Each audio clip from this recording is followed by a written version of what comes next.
Hello there, Delvers. Welcome back to the Vaults Remastered. Today, we're going to continue our deep dive into 10 strategies that you, the Game Master, Dungeon Master, Keeper, whatever it is you're calling yourself running your game, can use in order to increase your players' engagement with your story.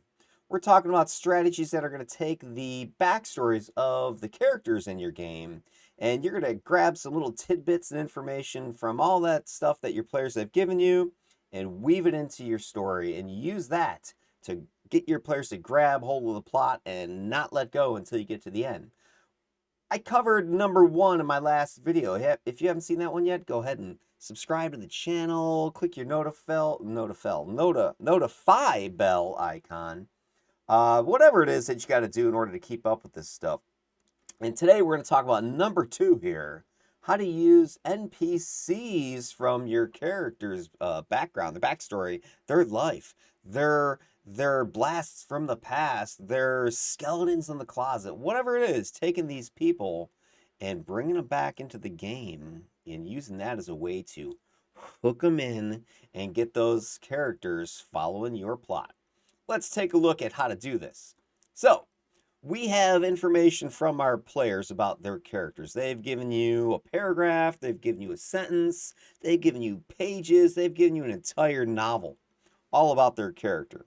So go through that information because somewhere in there, they're going to be mentioning a person or persons that is near and dear to that character's heart. Or maybe they don't really know much. They have amnesia or there's some orphan, whatever, but they came from somewhere. They had a family, right? There's somebody, maybe they had a creator if there's some construct, but there's somebody in that player's life, their history, that you can use to get that character more involved in your game. So let's take a look at method.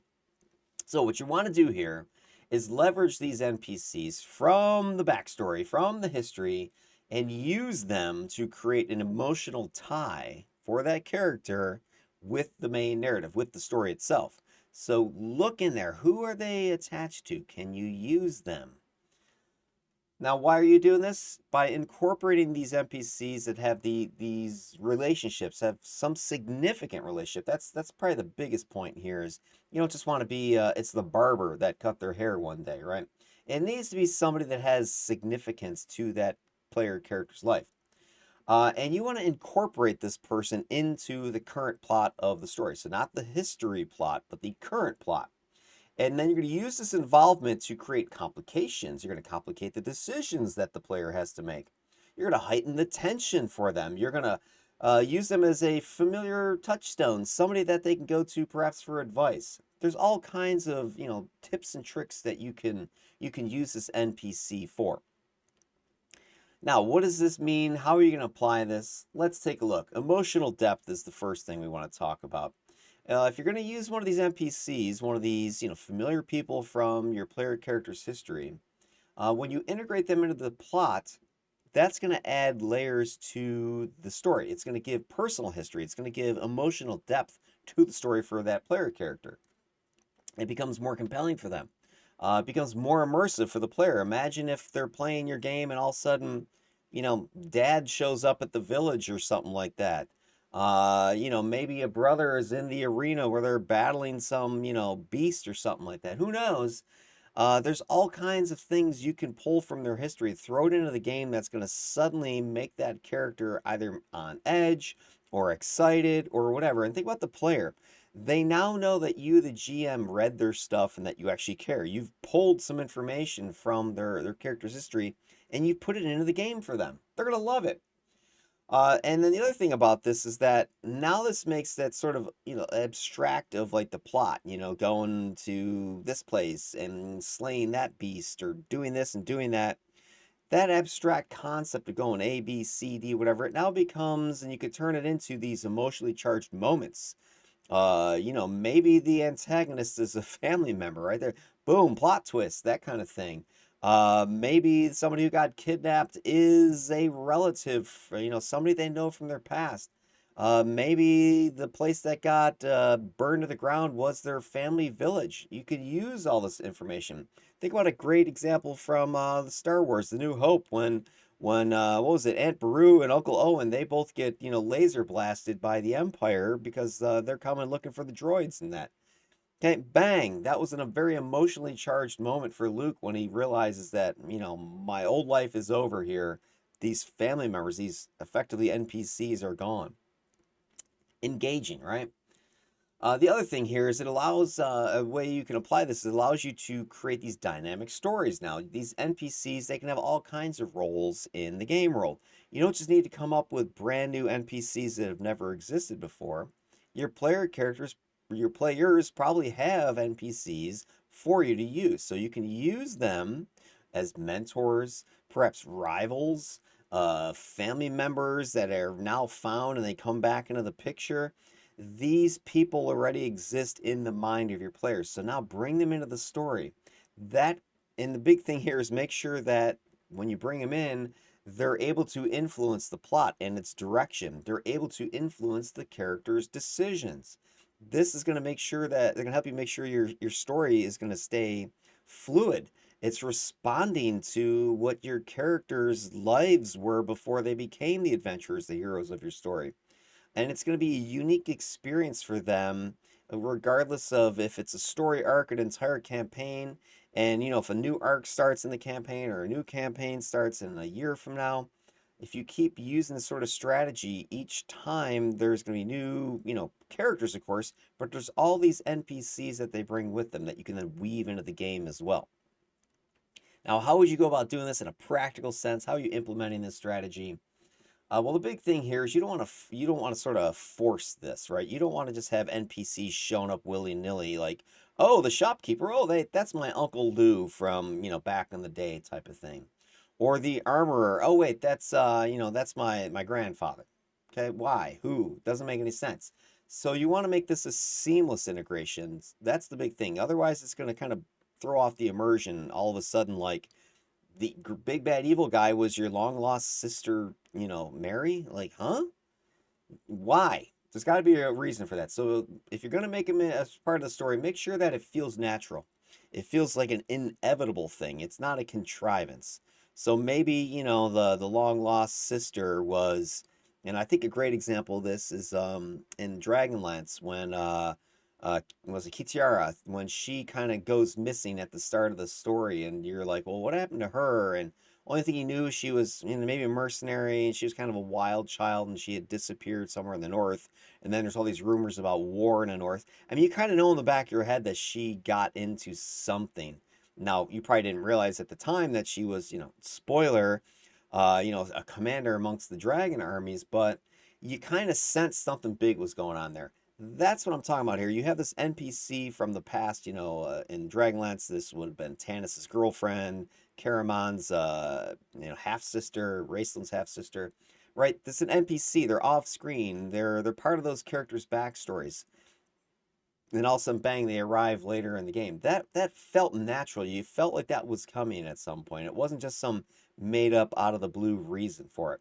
And the way, of course, you do this is just like in that story, the goals of this NPC, if you tie them or their secrets into the actual mystery of the campaign or the conflict of the campaign, then it's just a natural progression for them to be there too. It doesn't just come out of the blue. So that's one of the things you want to do if you're going to try this. The other thing, of course, is make sure that this NPC, this person from the past, is relevant to the plot. What is their role in the story? How are they advancing the plot if they show up? How are they challenging the characters? What critical information are they providing, or what aid are they going to provide when they show up?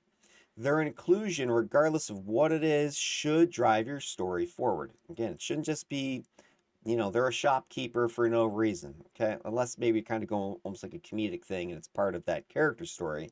But to go to a brand new city, village somewhere and find out, Uncle Lou is the shopkeeper, what was the point of that? There should be a point. And lastly, here, if you're going to implement this thing, some basic advice is that these NPCs are a tool for character development. So make sure you use them as that. A great example is to use these familiar figures as mirrors. They are going to reflect the character to themselves so that they can see how far they've gone. So this is a great tool for once your characters have gained a few levels, especially if they started off at level 0, level 1, that sort of thing, and a few levels later, level 4, level 6, whatever it is, if they're back, in town, or they see a merchant caravan comes through, and their cousin's part of it, or an old girlfriend or something like that, this could be a great chance for you to have the player see themselves now from the perspective or the eyes of somebody else, one of these NPCs. Like, my, how you've grown, and wow, you look really, scarred and angry. The world's not been kind to you, that sort of thing. And then, again, I'll use Dragonlance as an example. With Tanis Half-Elven, one of the major characters of the story, he grew up in Qualinesti amongst, sort of the nobility, and he had his little, childhood crush, Lorana. I forget if she was like princess or whatever, but anyway, she was, elf, noble girl.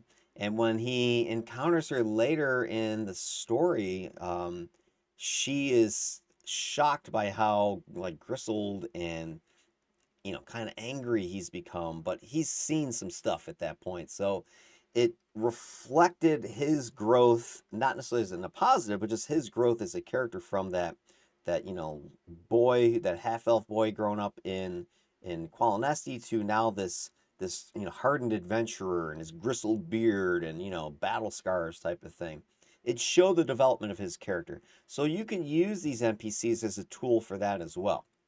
All right, now let me give you an example from my game that I'm currently running.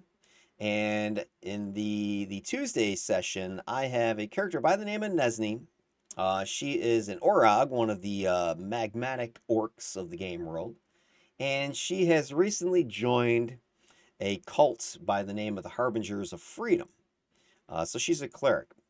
And in the current game, Nesni here, she finds a cult symbol from her group, the Harbingers of Freedom, among the personal effects at a prison camp where people have been getting kidnapped and assimilated by these little micro clockwork machines known as nanites that are converting organic people into mechanical slaves of this arcano intelligence known as Nexus. And I've talked a whole bunch about this in some of my previous videos. So, if you subscribe to the channel, you can go check out some of the stuff I talked about with, in this particular case, there's a video I put out about actionable roleplay where the player, Alex, she and I went over this initial recruitment of Nesdi, this player character, into this cult, the Harbingers of Freedom. So anyway, if you fast forward a few days later, Nesni discovers one of these symbols, a holy symbol of her cult, amongst the personal effects of missing people.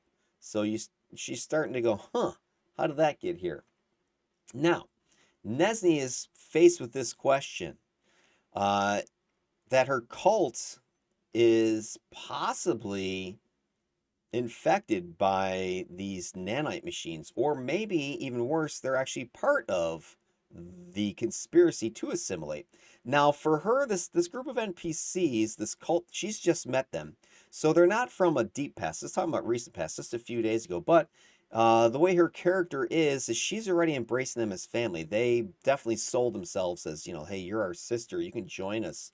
We're here for you. And this fits into her character very strongly, who has abandonment issues. So she's just joined, and now all of a sudden she's finding this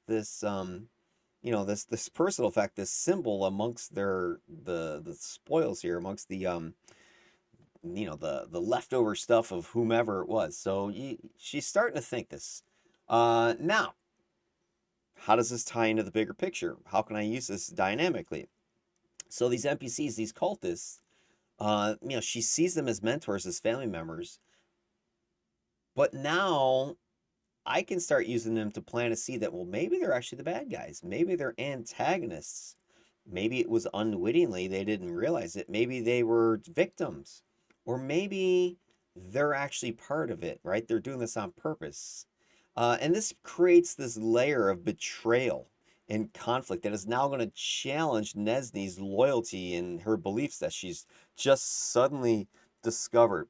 So I'm using this to kind of twist this character a little bit by bringing some of these recent NPCs from her, immediate past into her life right here. So rather than them just serving this role of trainers and, confidants or advice givers, that sort of thing, quest givers, they are now injected into the plot of this greater, struggle against this arcano intelligence, this nexus thing. But of course, there's more than just that, because I'm also at the same time going to be weaving this concept, this discovery into a different character's backstory, and I'm going to pull out even NPCs from even deeper. So from the family history of this character. So there's one of my players has a weaveling, which you see here in the picture. This is the Hero Forge mini for Saida. And Saida is this spider folk creature, humanoid, and grew up, as you can see here, the text here in gray. This is, if you went back to my first video, if you haven't seen that one yet, go ahead and make sure you watch that. But during that first video, I talked about how I get information from my player characters, or from my players about their PCs, that gives me this backstory information. I give them this 18 question questionnaire that has all these different, informational questions, about their character's life and beliefs and, strengths, weaknesses, etc. And one of the things that Saida's player gave me was this. This is some of the backstory for Saida, that he grew up. Growing up, he was from a semi-popular family of architects. So, kind of on the wealthier side, the engineering, intellectual side of things. And he was expected to be the same thing. The weavelings are really good at weaving things from spider silk, and their cities, their villages, whatever, they suspend from the vault ceilings of these massive caverns. So they're weaving bridges and, hanging buildings and that sort of stuff. So he grew up a strict upbringing, especially early years when he wasn't good at hiding his clear favor towards entertainment and fun rather than building all these complex architecture things. So he was kind of your typical, I don't really want to, fiddle with school. I just want to hang out and party and have fun. And because of this, he suffered what, and this is from my player's, perspective here. He suffered what he's calling average abuse, being a failure in a rich family. Not much details beyond that. But when he was old enough, he ran away from home. The lost child who loved these silly stage shows, because so he was like wanting to juggle and perform and act and stuff like that. And he was, unable to do that back in his community.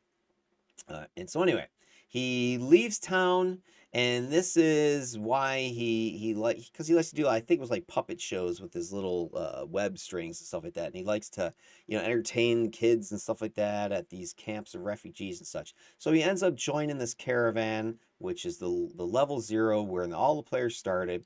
He's one of those refugees joining this caravan that's traveling through the tunnels through what I call the War Cavern, or the War Vault, and he's arriving with them at the settlement of Gemheart, which is the opening setting of the game.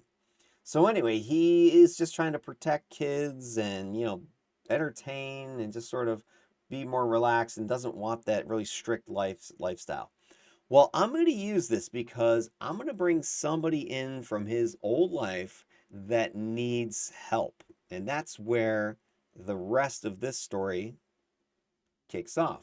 So, a few weeks ago, a group of pious believers in Payenka, a primordial revered by the Weavelings, arrived in Saida's home city with the promise of liberty.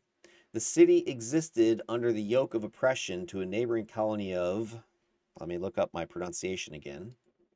I believe it's Shea Duhulan.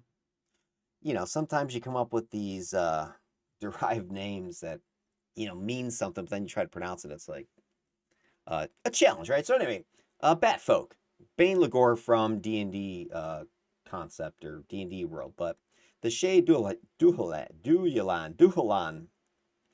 Anyway, these outsiders, they come to his home city. Now he's not there anymore, right? He's with the party. He's with these refugees. He's at this place called Gemheart.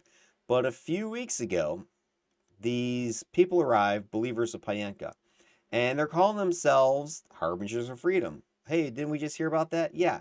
Ding, ding, ding. Harbingers of Freedom. That's Nesne's cult before she joined them. So they arrive at Saida's home, and they're wielding magic they claim is a gift from Payenka. Now, Payenka is a spider primordial entity, and they use it to chase away these batfolk, these Shea Duhalan.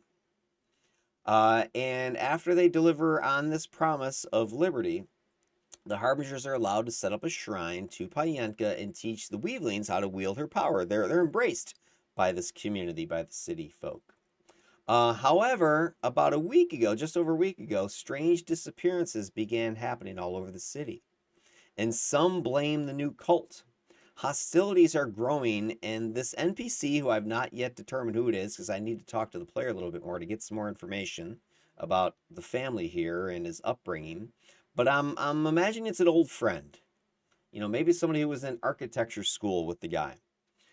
So anyway, this old friend is gonna seek outside. Is gonna find him in Gemheart, and he's gonna ask for his help to return home. Because I'm thinking the way this is gonna work is that Sidus family was fairly influential within the city, and they're maybe part of some council of elders, the government that kind of runs the city, and maybe there's potential open hostility is starting to break out, and this cult, these harbingers of freedom, they're pretty powerful. So there's to be a concern that they're gonna be killing people or something like that, or they're doing something untoward, right? So Saida is gonna get approached by this person and saying, "Hey, we need your help." So relevance to the plot: the troubles back inside his home, of course, are going to bridge his backstory, which we have some information here about, with this main quest, which I just was talking about with Nesne's character, and where the player characters had just done a quest in order to rescue these kids who had been kidnapped and taken to go get converted into Nexus thralls. So this person is going to come and seek out Saida. That's going to bridge the past with Saida's current situation, in his history, and he's going to compel him to need to come and uncover what's going on with Nexus and these harbingers, right? And he's going to have to start dealing with the fact that Nesne is a member of the harbingers.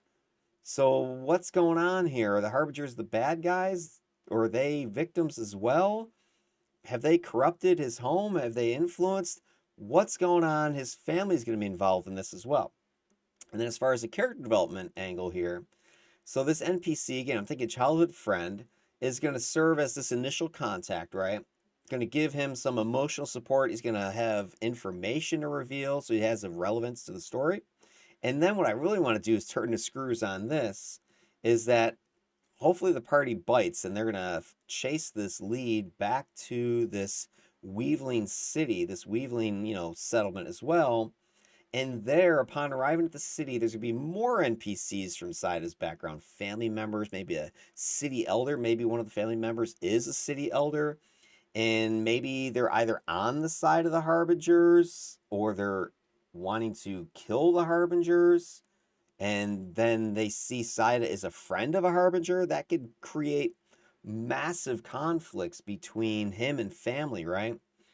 So you can just imagine how this is gonna just turn up the emotional dial on not just Saida but also on Nesne, the two at the same time. It's cruel, but it's beautifully cruel, right? So, gonna use that. I'm gonna turn this information that these player characters have given me, and I'm gonna use it to get them more invested in the story. And of course, this has relevance to the actual plot itself because Nexus is one of the big bad evil guys of the story, and we're trying to figure out what they're up to and how to stop them, right? And hey, what's going on here? So not only is Nexus up to something in Gemheart, now they're up to something over here in Zaida's home. What's going on? Where exactly is that plot going? They need to chase it to find out. All right, so hey, let's wrap this up. What are some takeaways you should get as a game master, dungeon master, whoever you are that's running your game? NPCs from the backstories, I think, are narrative gold, right? Their personal history, their emotional connections, to your characters are going to resonate with those players, right? That's going to make it very exciting when some long lost somebody from their past shows up, because that player is going to go, wow, the game master read my backstory. They're giving me cool stuff from my player character's history that I can use now. This also allows you to provide allies or antagonists that already have relationships with the characters. So you don't need to spend a lot of time establishing this person as a potential friendly or as a potential bad person. It's already built into the system. Boom, they've now shown up. As I suggested or mentioned in the examples here, it's creating a bridge now between the past, like I was talking with Saida, and the present story, which is what's going on with Nesney and this cult. And lastly, here you are going to be able to foster collaboration, right? And immersive storytelling, because these NPCs are not your creation as the GM, they're your player's creation, right? You're taking information they've given you and you're just now bringing them to life in your story. So it really immerses your players into this. And last but not least, if you integrate these NPCs from the player character's past, it's going to enhance your story. It's going to ensure that your characters, their journey is interlaced with these encounters that have meaningful, impactful, personal connections to the characters themselves. It makes that whole story much more believable and interesting. And as GM, you're able to, like me, twist the screws, turn the screws on this stuff, and use this information. Make it much more, visceral for your players. All right. I hope that was something useful for you, something interesting. I've got 8 more of these I want to do, so this was number 2. If you want to see more, of course, notify yourself, like the vid, subscribe to the channel, all that fun stuff. I will catch you in video number 3. Have a good night.